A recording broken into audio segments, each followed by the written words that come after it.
आम आदमी पक्षावर अजित पवार यांनी प्रतिक्रिया दिलेली आहे। अरविंद केजरीवाल यांच्या आम आदमी पार्टी ही सत्ता स्थापन करू शकणार नाही। सरकार चालवणं सोपं नाहीये, म्हणूनच केजरीवाल विजयी होऊन सुद्धा सत्ता स्थापनेत पुढाकार घेत नाहीयेत, असं मत अजित पवार यांनी व्यक्त केलंय।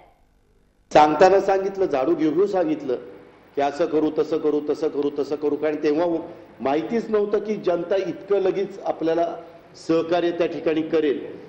आणि आता ते झालंय, आता दाखवावं तर जबाबदारी घ्यावी लागेल। त्यापेक्षा आता सांगायचं नाही आम्हाला पूर्ण बहुमत नाही, पूर्ण बहुमत नाही, पूर्ण बहुमत नाही। अरे पूर्ण बहुमत नसलं तरी सरकार चालवण्याच्या करता जे काही पाठबळ लागतंय ते तुम्हाला मिळते ना, चालवा ना। आमचं म्हणतं तेच आहे की ते चालवा, लोकांना 6 महिन्यात तरी कळू द्या की काय काय होतंय ते।